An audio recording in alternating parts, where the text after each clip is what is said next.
Hello and welcome to the walk-off, everybody. I'm Scott Belford. So thrilled to have a very special guest with us today. Before we dive in on that, just a quick update for you on co-host Adam Mack. I know he was supposed to be back today. Still a little under the weather, but worry not, fear not. He does return on Tuesday for mailbag, but very excited to have our guest. And we'll even call you a co-host for the day here. Producer over at Sportsnet and the Fan 590 and Blue Jays connoisseur, Austin Mackey. Welcome to the walk-off. Yeah, I got the Blue Jays shirt on for the show. I can't replace Adam, so let's not get the people expecting that. I can but to hope the 50% of what he brings every episode. Heal up, get well soon, Adam, and come back. Thank you for having me on, Scott. I really appreciate it. It's Hey, been a lot of fun. it is going to be a lot of fun. It's just a more enjoyable summer when the Toronto Blue Jays are doing what they're doing. And holy shit, are they ever a team worth following this year, my friend? I saw this just recently. All right. This team's weapon of choice, without a doubt, is Rogers Center. Their at home record is 40 and 20. They're winning two of every three games that they are playing here. The only team that's better than them at home is the Milwaukee Brewers, who are the best team in baseball and have only won a couple more games than the Jays at home with 42. This Blue Jays fan base, when this team wins, is there a better fan base in baseball, No, my friend? no, how can there be, right? Like it's any team. It's a very Toronto. It's very Toronto. It's I don't want to say it's a fair weather city because it's not a fair weather city. We got absolute diehards here, Scott. We got the guys like me and you, man. We remember the Reed Johnson days, the Aaron Hill days, Lyle Carlos Overbay. Delgado, obviously, Lyle Overbay, Troy Gloss. Like I'll list them all if you want, but the atmosphere that the Rogers Center would have in 15 and 16 when the team finally emerged from about a 20-year slumber, well, I didn't think it could get better than that. But the home atmosphere now for the Toronto Blue Jays has been absolutely incredible, especially on the weekend games. I'm not really it's an unbridled passion, and it is not only contained to Toronto. So it's like in my mind, I go to somewhere like sorry, I'm getting a call here from Texas. I apologize. My mind goes to more Leafs, Raptor centric because we are so Toronto based. But the Blue Jays fandom, it comes from everywhere. So you have people coming up here from Niagara Falls. You got people coming out here from Manitoba. I met a guy yesterday that was here from Victoria for a trip, and the purpose of the trip was to see the Toronto Blue Jays. So it's a nationwide phenomenon, and the whole country gets behind them. It's really cool to see. I remember me and you were old enough too. We can remember when the Expos were here, so it wasn't quite like that. Always, I don't know if we've gotten Quebec all on board yet. I know RDS numbers are good, but yeah, the atmosphere in the dome right now is one of the best atmospheres you can have. And we all remember when the Jose Bautista bat flip, like that's the loudest the stadium's been. Period. I can't think of a time, maybe a football game, but I can't think of a time where I've heard a place louder than that. So all the credit to the Blue Jays fans. Let's hope the team continues to give them something to cheer about. So I don't know if you're catching this. Is there a reverb on my end? There we go. It's gone. Perfect. We're good. We're good. That's one of the more interesting things about your job is that you are producing on all of these shows. So it does kind of give you an insight into all of the people across the country that are on board. I know that you're behind that board sometimes with Blair and Barker, and they're taking calls from all over the country. What is that like when you're working with some of those old dogs, right? Like the dinosaurs in the industry, the guys like Jeff Blair who have been there and done that and have seen it all. What is that experience like? Because I'm curious what you have nothing but great things to say about Jeff Blair, who can be a little crotchety at times, but he kind of gets the whole picture of what the Toronto Blue Jays are all about. Yeah, I grew up reading Jeff and listening to Jeff. I grew up listening to the Jeff Blair show. So they say never meet your heroes because you don't know what you expect, but that is not the case with Jeff Blair. Jeff Blair is one of the best people, just on a personal level, I have ever met. Now, can he come across as a little grumpy sometimes? Sure. But that's just part of this shit, It's man. part of his flair. On a personal level, a one-to-one level, there is no person who is better. I would say the exact same thing for Kevin Barker. I'd say the exact same thing for Hazel May. I'd say the exact same thing for Dan Schulman, Joe Siddle. It really is a fantastic group. Buck Martinez too, of course, and like we are so happy Buck's back. It is so awesome to see. But working with those guys, when I say it is an honor and a privilege, I can't emphasize enough how much of an honor and a privilege it is. The fact that I get to sometimes do Jays talk, and I forgot my very good friend Show Ali in there. Show is Show is a friend away from work as well. I would say like he's one of the better people you will meet. Period. But I grew up listening to Jays talk, so we have the privilege. It's a privilege and honor every day I get to work on these shows and work with these people and just work at the Fan 590 because it really is a whirlwind some days, and no day's the same. And but it is a dream come true, and it is the most fun I have. And if you had told 12-year-old me that you would be producing for Jeff Blair and Jeff Blair would be texting you and responding to you, that would be 12-year-old me would be like, how could you ever have anything to complain about? So I have nothing but good things to say about working with those guys. Those guys are fantastic. The whole thing is fantastic. And the reaction they get from people is fantastic. So that is one thing that maybe gets underplayed. Sorry, I also forgot. I got to mention Blake Murphy and Julia Kreutz, who I work with every day too. They do a fantastic job as well, and it's two different perspectives. It's more of like, as you said with Jeff, it's more of the old school baseball writer. What do I see? And then with Julia and Blake, you get more of a numbers focused look at why the Blue Jays are able to do what they do. So you'll hear a lot of weighted runs created plus on that show, whereas Jeff, it's a different. Jeff and Kevin are more of a different style. So we cover it all, and I think everyone does a very good job. So for everyone listening, obviously we are going to dive into this Toronto Blue Jays team here right away. But first, I do want to know, tell me a little bit more about behind the scenes here, Austin, because there's a lot of people who hear the term producer and don't really know exactly what it is. So tell us, what is your day-to-day looking like? What are you doing? Who are you contacting? What is the process that goes into getting these shows, their guests, and digging into that sort of stuff? What day of the week is it? Because it varies every day. There's no 2 days that are the same in producing a radio show.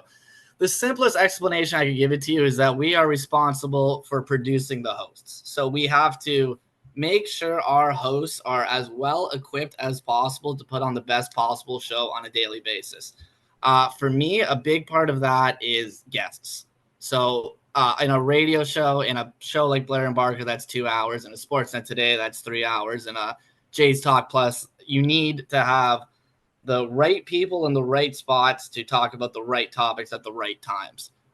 Radio especially is about intimacy. It's about timeliness. You can watch highlights on your phone any day. You can listen to a podcast at your leisure. Radio, if you're listening to radio, you're making an active choice to listen to radio at that time. And my job is to serve your interests. So what do you want to hear about at that time? So I would say my major responsibility of mine is getting guests. That is the primary responsibility. I have, you name someone, I've texted them. Tim Kirchin, Ken Rosenthal, Jeff Passan I talk with on a regular basis.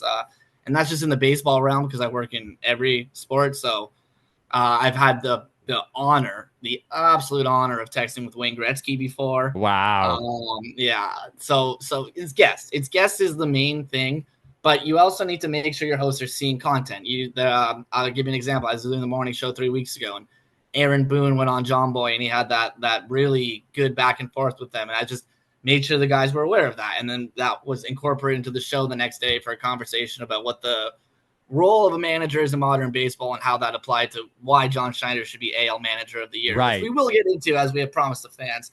Sorry to give you all the nuts and bolts, but getting clips, getting information. I am responsible for producing the 2 hours of TV that you see. The hosts are responsible for hosting it.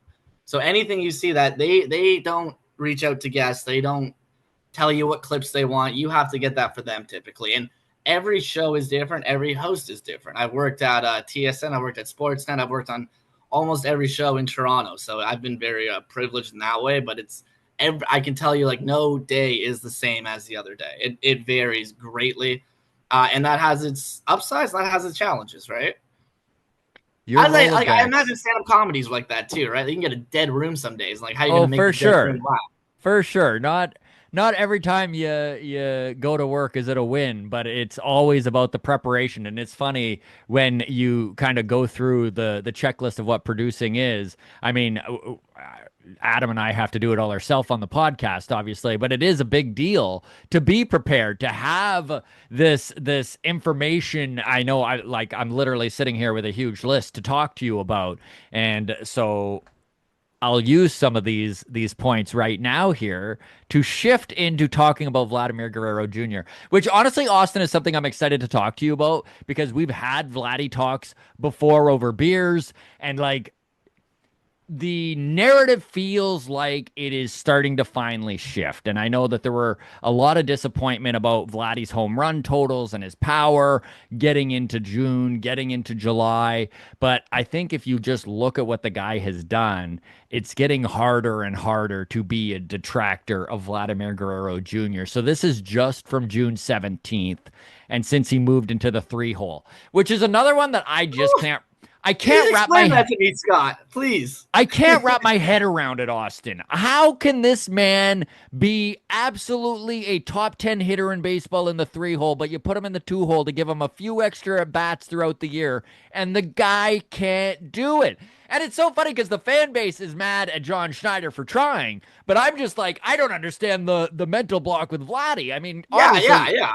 put him where he's hitting. Like obviously he's a 3-hole hitter. Like this is what he's decided, and his performance kind of shows the The same thing. criticism of Schneider for that decision is so baffling to me because he is trying to maximize his Yeah, players. He is trying to get Vladdy extra at bats over the course of a season. That is what you should be doing with your best player. Shohei Ohtani The hits boy just leadoff the for a man just can't reason. hit in the 2-hole. Yeah, he just can't hit in the 2-hole. It's just the way it goes. So since Vladdy moved to the 3-hole, these numbers are absolutely insane. This is 222 plate appearances. The guy has 12 home runs. So again, that's a 50 home run pace from that point to here, which is really funny because Vladdy still has an opportunity to probably hit 30 home runs this year, which no one would have guessed at the No, at the no. at middle of June, right? So he has 12 home runs. He's hitting 335 batting average, an on base percentage of 428, and a slug of 607. He's got a WRC plus, a weighted runs created plus of 186. He walks 13.1% of the time, and what's even more impressive, strikes out 13.1% of the time. Just like a 1-to-1 ratio there. And the Jays are 32 and 18 in that stretch. But it gets crazier, Austin, because there are a lot of people who talk about Vladimir Guerrero Jr. not being clutch. And listen, if you want to talk playoffs and when he was 22 in 2022, that's fine. We He can, all got picked off at second base. It yeah, happens. It yeah. happens. Like, we can pick the guy apart. There's absolutely no player is perfect, but listen to these numbers. So, with runners in scoring position, he's hitting 302 with a 938 OPS. With 2 outs, runners in scoring position, 293 and a 957 OPS, which, by the way, is third best in baseball. Late and close. So, late and close is a stat that refers to players' performance in situations with high pressure and limited opportunities. Specifically, they track a player's performance in the 7th inning or later, with the game being either tied or within 1-run margin, and that's whether they're behind or ahead. So late and close, he's hitting 314 with just under 1,000 OPS, 992, and then high leverage, he's hitting 329 with a 939 OPS. This is a lot to all ramble on to you and throw the ball your way here. Vladimir Guerrero Jr., despite maybe not having the home runs people want him to have, like, what else can we ask from him? He's still pretty, he still has 20 home runs. yeah. Right? Like, it's not, and he's played very good defense at first base all year too, which a lot of people had a question about when he'd come up. Love to see maybe them try him at third one day, but hey, we got 14 years to worry about that. A long time. He's been absolutely incredible post All-Star break. He single-handedly won the game yesterday. Obviously, Scherzer pitched well too. Obviously, but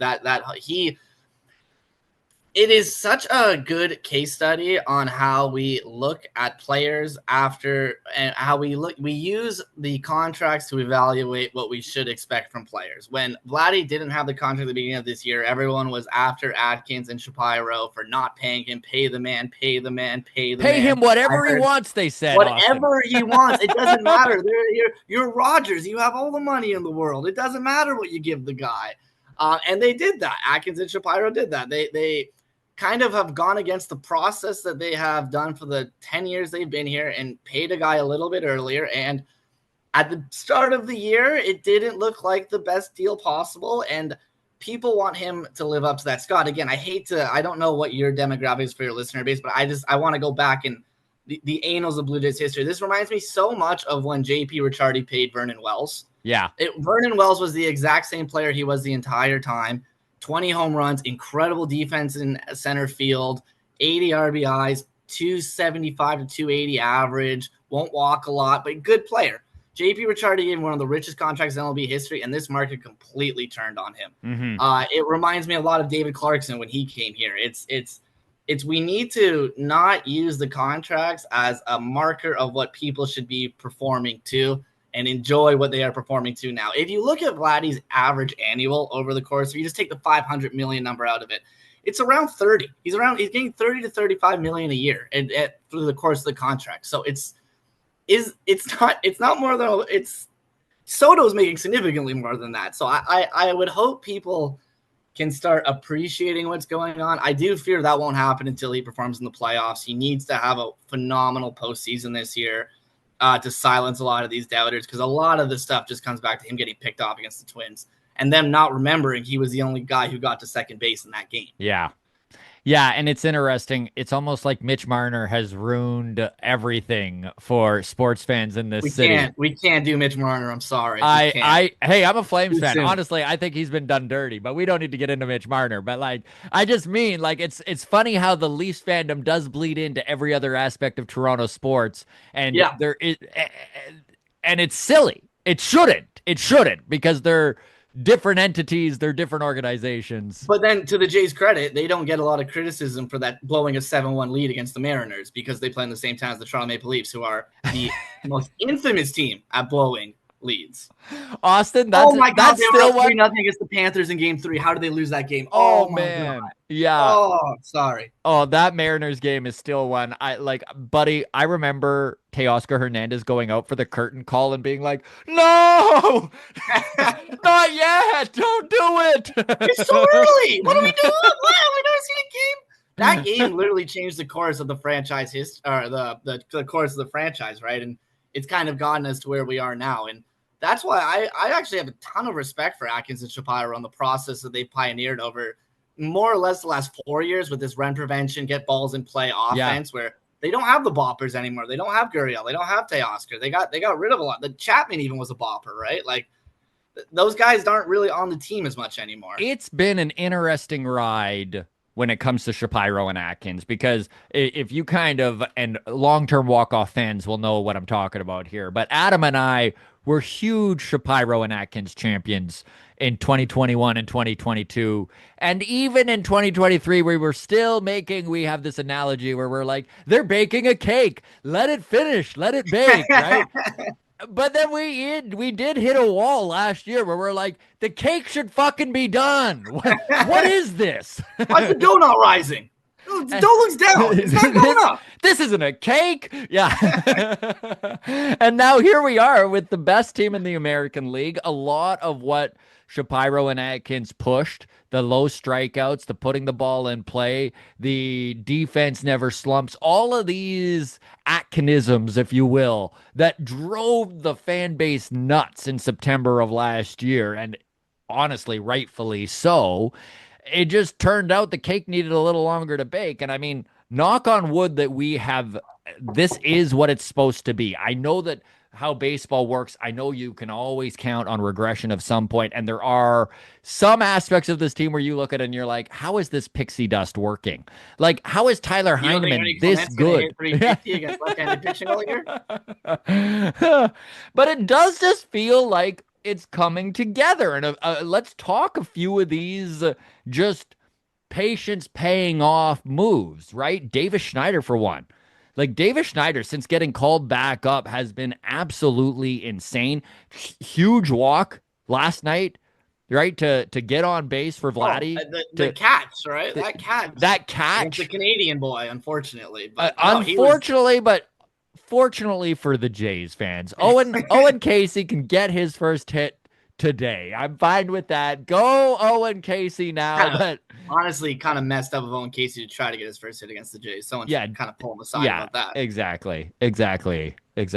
Offensive, if you will. No, but honestly, Schneider's been incredible. Absolutely. Right-handed bat off the bench. He's got an 800 OPS. His defense has improved a lot. In fact, I would say his defense in left field might even be slightly above average, which it was below average last year. And at second base, probably average.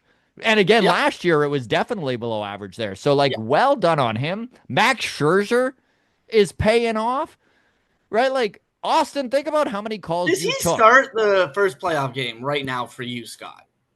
I'm kind of leaning that way because he looks like he's rounding into form, if anything, right? Like he hasn't regressed at all. He's getting better. If we can just tape this thumb up and get enough little band-aids on it, like I don't see how he.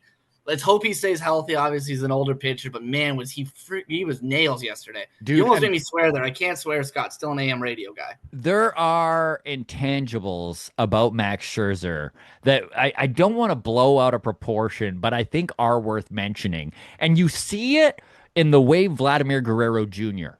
talks about Max Scherzer. There is a respect level that most players don't give other players, right? Like there's always a mutual respect, but Scherzer just has that one notch up, and there's like an intimidation factor there that I don't think people give enough credit. And when you are in a division series and you're stepping into that batter's box and you're being stared down by two different colored eyes of a Hall of Famer, it means something. So, to answer your question, I think I'm leaning game one, Max Scherzer. I completely agree with you. You got to see how Bieber does today in Buffalo. Yes. And when he comes up to the majors, how he looks. And Gauzy's rounding into form, too. Love Gausman. Listen, I love Gausman, too. He's been an incredible signing. I'm not trying to no, of course. him. I need a couple less long fly ball outs. Mm-hmm. Maybe just a couple less long fly ball outs. Those always make my heart skip a beat. So if Bieber comes up, right? Bieber comes up. Now I've taken over the podcast. I'm sorry. But, no, please take it over. What do you go to a 6-man rotation, or do you wait for a 6-man rotation for September because you have the extra roster spot? You can still keep 8 relievers. Man, this is such a difficult question, and I really don't know what the answer is. I don't think you could take Eric Lauer out. I don't see any world where Eric Lauer can't start anymore. Eric Lauer needs to start until he proves he cannot start for us anymore. He's got the best numbers of any starter on this team. Like it's so easy to overlook him. But yes. And Austin, not that handedness matters that much, but you know what? He is the only lefty in that starting rotation, and giving the opposition a different look once in a while, I think it is important. It matters. People that say it's not a lefty, I don't understand that either. That's one that's completely. I miss that analytics movement where handedness doesn't matter. You kidding me? Left-handed hitter, pitcher away. You got yourself 92. Yeah. You can play 10 years in the majors. I feel that way too, but I always got to hold my tongue a little bit, or the kids come at me, right? No, we're wrong. You're an old man. Yeah.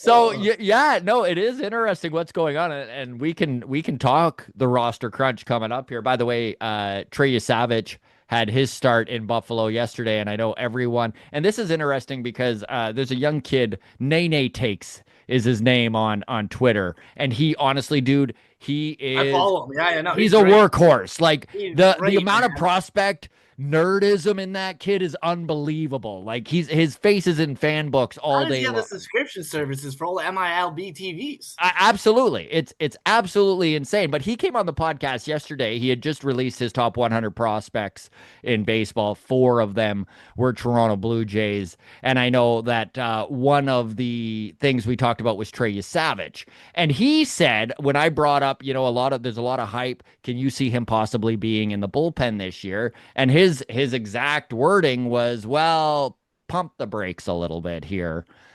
He's yet to pitch in AAA, and his innings are getting up there. And so he pitched 1.2 innings yesterday in Buffalo, and he allowed a hit, 2 runs, 2 earned runs, 4 walks. He got into trouble with hitting his spots. He did have 3 Ks, but he didn't last.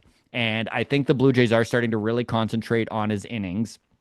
When you just look at this roster, Trey Savage, a bit of an afterthought unless the worst happens, right? Like, can you see this organization pushing him unless there's a need? And the only way there's a need is like, injury? unless you have 3 starters go down, I don't think we see Trey Savage in starting rotation. I think you could see him in the bullpen. I would caution to be too down on that opening start in AAA. If you look at his first start in AA, it was very similar. If you look at his first start in single A, it's very similar. This is a guy, he's a very, very smart I don't want to call him a kid. He's a very, very smart player.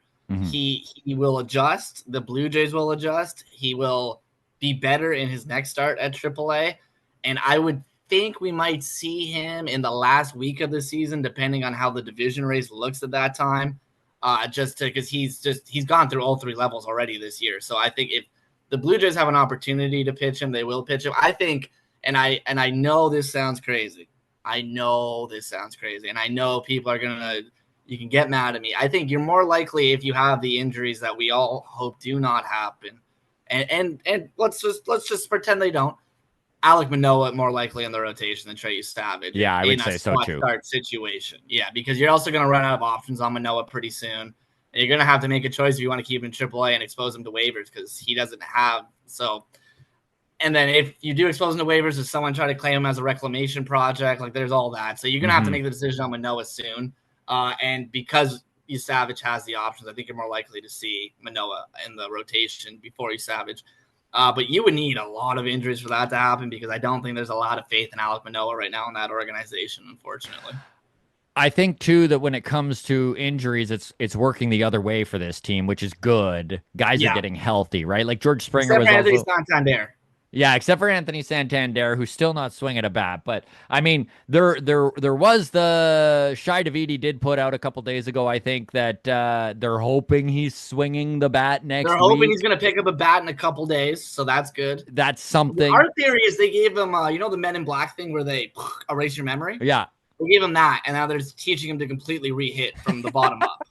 So they got rid of all the Baltimore stuff. On a more positive note, George Springer was in Buffalo yesterday as well. He looked good. He's feeling better. Looks like he's probably he was DHing yesterday, probably play the field today, and then probably rejoins this team, if not Sunday, Monday, which means who goes down? Probably what? Joey LaPerfito because he's left-handed and has options, right? Yeah, it's probably Joey LaPerfito, which is unfortunate because if you put David Schneider down, he will get claimed right now. So it is, and that's unfortunate for LaPerfito, and that's another great move by the front office last year. And now it feels like I'm being too generous with the front office. I was totally in agreement with that. Trading Teoscar Hernandez for a 30-something relief pitcher is one of the worst trades in baseball history. There's no way around that. There's just love you, Eric Swanson. You're a great guy. I met you, but there's no way around that. You can't trade Teoscar for him. But trading Kikuchi at the time they did last year and getting the prospect haul they did to get back was a smart move. And man, I'm so impressed by Joey LaPerfito. He's not a 5-tool player because he doesn't really do anything exceptionally well. He just does everything okay. Yeah. So I am so impressed by him. I wish there was room in this outfield and this roster for him still. But it's a good sign when there isn't, right? It is a good sign, and I know the other option is probably Davis Schneider because he has options. But, I mean, to lose that right-handed bat, I mean, this is a guy who's got an 800 OPS since getting called back up. I mean, he is doing what the Jays need out of a... And like you said, he's a utility guy. Like, LaPerfito can't play second. LaPerfito can't play the Exactly. So, Exactly. And then, I mean, I guess the other option is Miles Straw and exposing him to waivers, and no one will take him because of his contract. But $10 million. But also, I can't see them giving up on that defense, right? Like it's just especially with handed in the outfield. Yeah. Yeah, so Complete agreement. La Sorry. Perfido, go ahead, everybody watching. Drop your comments below here, Grounds Crew. What do you think? Who is the guy, the odd man out here when Springer comes back? Austin and I both obviously leaning towards La Perfido, but would love to hear your thoughts. Want to talk really quickly here before we get into the schedule that remains, Austin. Brandon Valenzuela is the catcher that they wound up getting for Will Wagner. Now, the only reason I bring him up is that the Blue Jays have done a really good job lately of getting these under the radar guys for dudes that it feels like they're almost just offloading, right? I know Braden Fisher is kind of front of mind with Kevin Biggio being DFA'd, and then they worked a trade with Kansas City. And next thing you know, Braden Fisher has been absolutely nails in this bullpen, right? And there's a few examples of that. And Brandon Valenzuela is who that they wound up picking up for Will Wagner. And I know that he is in Buffalo right now. And some of the reports have said this is from DJ Fox, DM Fox, right? I know Doug Fox, baby. I love Doug yeah, Fox. Absolutely. He's the absolutely, man. absolutely. Doug, he does cut-ins with you guys quite often, but God's work. he goes another look at Brendan Valenzuela last night had me suitably impressed. He blocks, receives pitches with an economy of movement, handles pitchers really well, and is absolutely excellent with his game calling.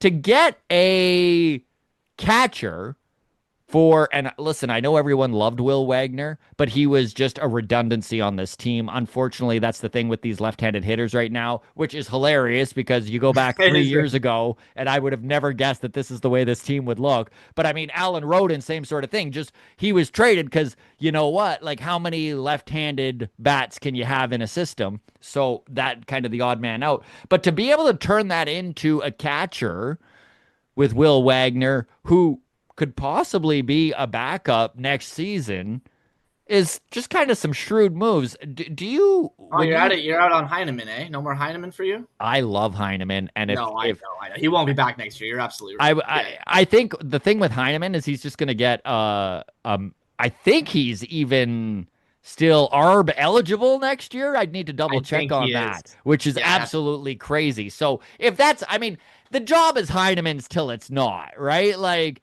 until 910 OPS. Are you kidding me? No, I don't. I think this is the the pixie Heineman dust is is like going to eventually dry up, I think. But the Heineman is an example of how I think last year everything went completely wrong for this team, yeah, whereas this year everything has gone completely right for this team. Where last year you had Bo Bichette when he was healthy, he was not Bo Bichette. You yeah. had very, very bad George Springer who refused to not hit leadoff despite the team asking him multiple times to not hit leadoff. The pitching staff didn't bounce back that well. It was a disaster year in every way, shape, or form.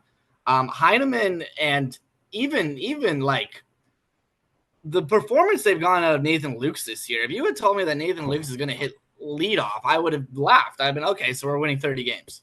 And he's been incredible. So it's those guys playing so far above expectation. Springer coming back. Oh, you didn't expect the 30-year-old minor leaguer to eventually have a career breakout year and just be an above average player? Yeah. And it's funny because I talked to Chris LaRue about that all the time, and he's like, "Well, he hit really well at AAA," and it's like, "Yeah, Chris, he hit well at AAA for 6 years. No one told him off. Like, what happened? Like, how does this happen? It's baseball." Now, whether or not you expect that to continue next year, that's more on their projection systems and what they think, and they think this is who Nathan Lukes is as a hitter over the course of time. You know, I don't, but we'll see what they do. But it's been the depth of the organization from, I remember this time last year, everyone's talking about how the farm system is no good and there is no arms. Now we're talking about Savage, where we've completely forgot about Ricky Tiedemann, right? Like and Martinez has had a horrible year in Buffalo, so I don't see him coming up anytime soon. But what will be more interesting to me, because I trust these guys to be able to find these gems in the garbage, basically. I can't remember the saying off the top of my head. Sorry, Sky, I've been up since 6:30. Diamonds in the rough. Let's go with. Diamonds in the rough. That is the Gems word. in the garbage. Gems in the garbage. It's a tough one, you know. But I'll keep my mouth shut that's what you called Nathan Lucas. yeah, please. But then it's like, what do we do with Bo Bichette this offseason? Like the bigger question, the the bigger questions are what I'm more interested in how this front office handles it going forward, because it's very clear that ownership's giving them a checkbook to spend.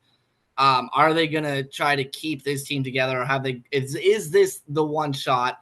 And then next year we see Jimenez move over to shortstop. We don't know what we're doing at second as much, and we see something else. That's kind of what I'm more interested in now. I completely trust these guys though to be able to do roster transaction moves. Like they've shown their mettle on the wire, in my opinion.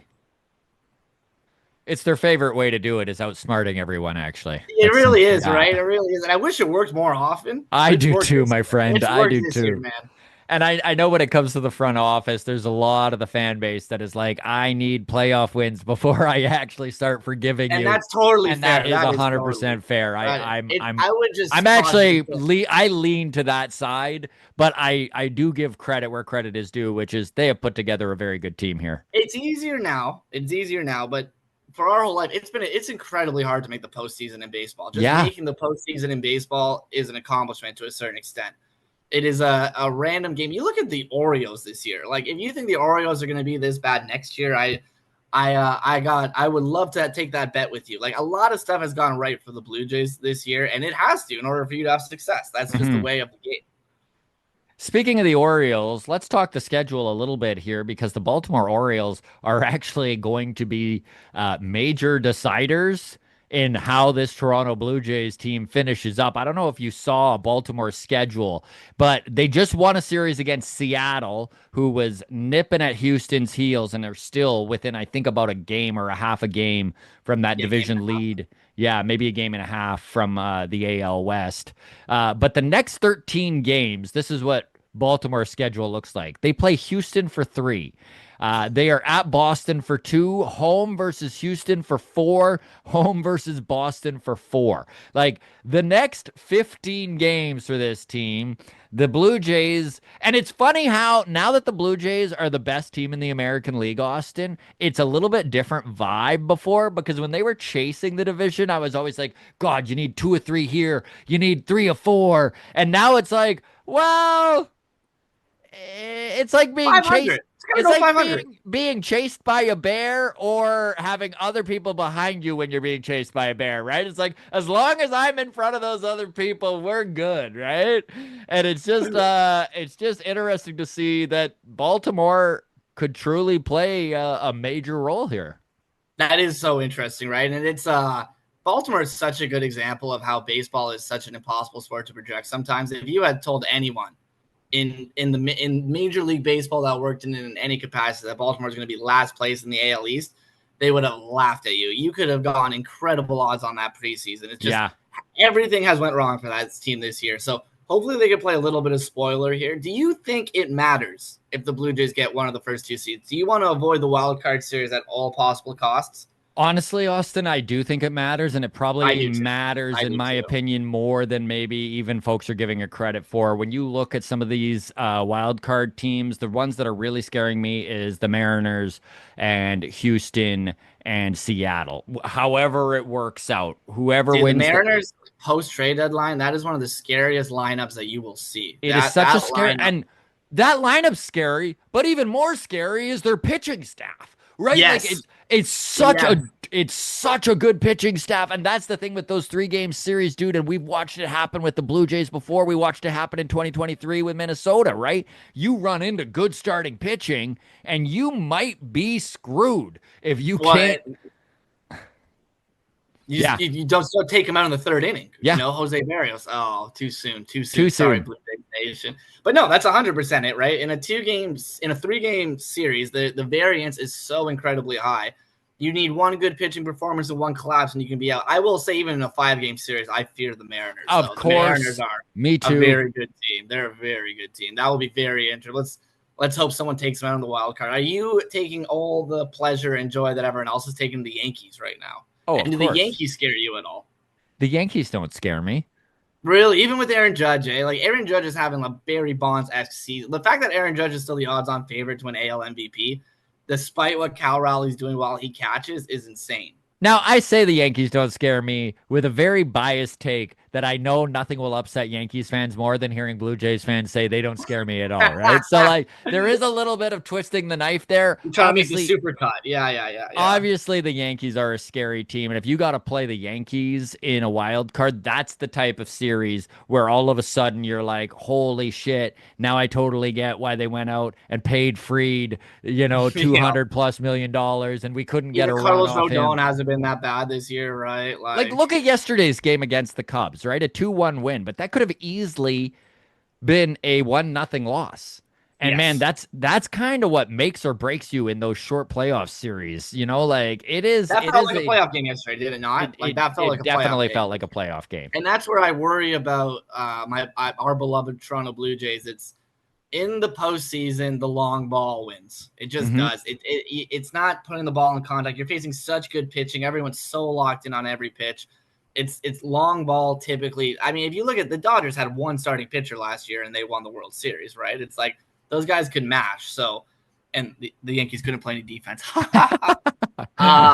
But that's what gives me concern around the Blue Jays in the postseason right now. But let's get to the postseason. Yeah. We still got 40 games left. And enjoy this being the best team in the American League because it's been so long since we've been there. All right, Austin, I'm gonna let you go here. Let's end on this Texas Rangers series here. The Rangers obviously have cooled off substantially since the trade deadline. They're 61-61, about 3.5 back of that wild card spot. What do you need to see out of the Blue Jays in this series? And if you're gonna give a prediction of this 3-game series, you think the Jays take 2?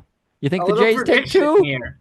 That's a great question. The Rangers have not been playing good baseball since they loaded up at the trade deadline. We are seeing DeGrom in this series, though. Mhm. Last time we saw DeGrom, the Blue Jays did get to him a little bit. I think that was his first start in the history of his career without a strikeout. Yes, it was. Is, Good yeah, memory. It's a great stat, right? I kind of do it for a job. But God, a prediction. That's so hard in baseball, Scott, because I know me and you, we always talk about it where it's baseball is not football. Every game is not the most important thing. It is a reflection of over the course of the season how good your team is. So for the sake of optimism, I'm going to say the Blue Jays win tonight. We're gonna have a 5-1 win. Eric Lauer pitches a web gem, absolute web gem, 7 innings strong, 3-hit ball.